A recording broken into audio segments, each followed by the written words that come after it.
This is the saddest mystery in the NBA, a guy in Chris Paul that everybody kind of agrees is a winner and throughout his career has gone from team to team and has always made his new team better. He's won a ton of regular season games, has a ton of accolades, a ton of All-NBAs. However, when we get to the postseason, there's just something that goes wrong. He's 7-12 in his career in playoff series. He's only been to one Western Conference Finals series, despite having multiple teams within multiple different runs that were seen as true contenders.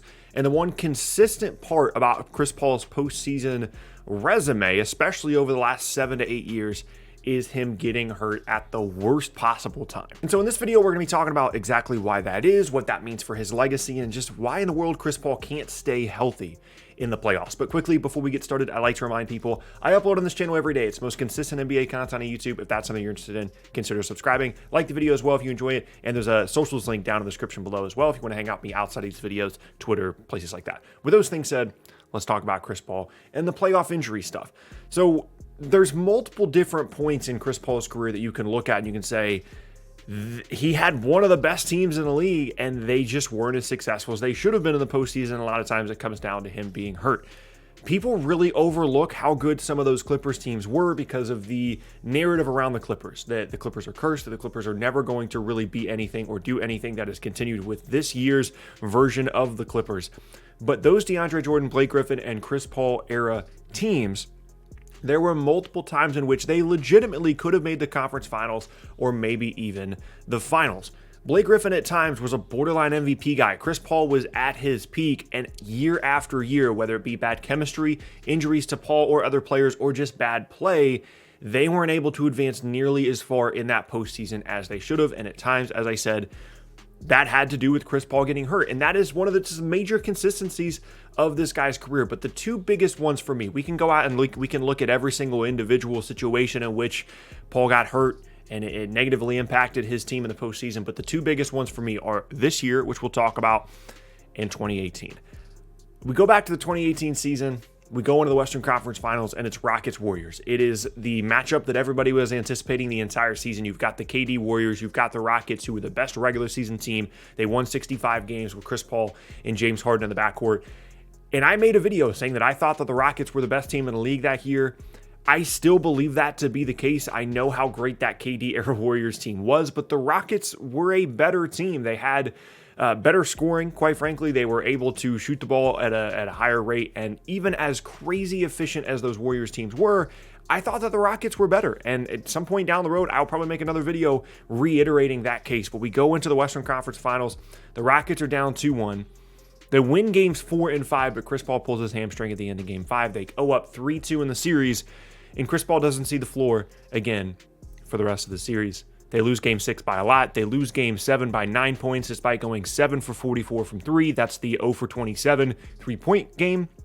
And ultimately, Chris Paul's injury cost the Rockets a chance at the finals and potentially a championship. And that is something, like, there are very few opinions for me that I will dig in on this much, but that is one of them. And that is the fact that the Rockets were the better team that year. They should have made the finals. And had Chris Paul not gotten hurt, you can't convince me they wouldn't have won either game 6 or game 7, especially with game 7 at home, as they had won 65 games. There's just no scenario in which, if Chris Paul is fully healthy, that is not a title-winning team. And then we go to this year. It's a great story. It's a fantastic story where Chris Paul goes from being given away basically by the Rockets to Oklahoma City. He reinvents his career, whether it's the new diet, whether it's whatever changes that he made, where he looked like he lost a step. He didn't look like the same guy the year before in Houston. He missed a ton of games. He gets to Oklahoma City, and he's incredible. A team that nobody thought had a chance to make the playoffs nearly advances into the second round as they lose a game 7, and Chris Paul's fantastic. And there are reports that when he got to Oklahoma City, they were like, hey, you don't have to play. We'll figure out a trade solution for you. And he said, no, I want to play. I want to prove myself. And he was incredible. And that earns himself now a spot in Phoenix. And again, there are reports that Chris Paul chose the Suns, and he also kind of had to convince them that they were ready for this, that it made sense for them to trade for him, that they were ready to be a postseason contender, that with him there, they could be that. And all of those things turned out to be true. The Suns had an incredible season. They almost got the 1 seed in the West. I think when fully healthy, they are a top 2 worst case team in the Western Conference. I think they're better than Utah, and I think when fully healthy, they're better than the Lakers as well. And we go into game 1, and there's this incredible energy. And we're in Phoenix. We've got fans in the stands. It's incredible. And Chris Paul gets hurt again. And every single fan that wasn't actively invested in the game, that was not a Lakers fan, who was not a Suns fan, looked around at each other and said, there's no way this is happening again. There's no way that Chris Paul just got hurt. I thought he might have seriously injured his shoulder to the point where he wouldn't even be able to return to the series. And it was just no way this was happening again to a guy that everybody agrees is a winner. Everybody agrees has an incredible positive impact on the basketball game. Just continues to get hurt at the worst possible time. And when you go back and look, I can't recall a modern example of a player this consistently getting injured at the worst possible time, specifically in the postseason. The one that I can remember most vividly would be the first time that Derrick Rose injured his knee and the Bulls lost a playoff series as a result of that. But it didn't happen multiple times, specifically in the postseason, where you have a great year and then you get hurt. And it's incredible how often this is happening. And to me, it's clear that Chris Paul is not right. It's clear that he is not the same kind of player. It's clear that he does not want to shoot the basketball nearly as much. He doesn't even want to attempt a three. He's missing free throws at a rate that he should not be missing free throws. His mid-range jump shot, everything feels labored. Everything feels like he needs to put a little bit more juice on his jump shot just to get it to the rim. In game 1, when he was trying to warm up and get loose in the second half of that game, he could barely even get the ball to the rim. The floaters have been off, and it's clear that he is not right. And it's a shame, and it's disappointing, and it's frustrating, because this is going to end up being the legacy of Chris Paul, is a guy that is really good in the regular season for the most part when he plays, and just breaks down and falls apart in the playoffs. And I'm afraid that people are going to come away from A, Chris Paul's career and think that that's the only thing that he ever was, and B, people are going to think that this Suns team isn't good. These are arguably the 2 best teams in the West, and it's a shame that one of either the Suns or the Lakers, obviously the series isn't over yet, is not going to advance to the second round. Both these teams are incredible, and this Chris Paul injury is kind of robbing us of the opportunity to see both of them really give it their all at full strength. And so the question is, why does this keep happening to Chris Paul in the playoffs? What is going wrong with him? Why does he continually get injured? Well, for one, as is the case with a lot of injuries, it's bad luck. For another, it's age. And for another, it's size. Chris Paul is a mid-30s, 6-foot point guard that just falls apart in the playoffs from a health standpoint. And year after year, there have been times where the teams have tried to give him rest. They have tried to play him less. They've tried to make sure that when they get to the postseason, he's going to be fully healthy and ready to go. And whether it be in the 2018 Western Conference Finals or this year, it just doesn't work out that way. And whether it's because he's a smaller guard or because of his age or just bad luck, this is what people are going to remember Chris Paul for, unfortunately, is because people love to point out when you're really good in the regular season, not good in the playoffs. But when healthy, Chris Paul is an incredible postseason performer.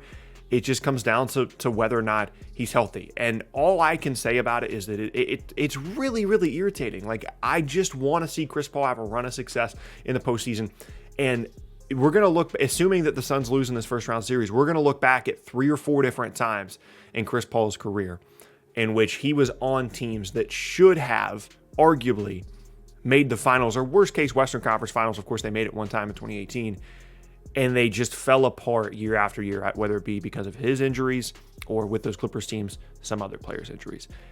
I don't know that we're ever going to see anything like this ever again, where a player everybody agrees is an all-NBA caliber guy and just cannot stay healthy in the postseason.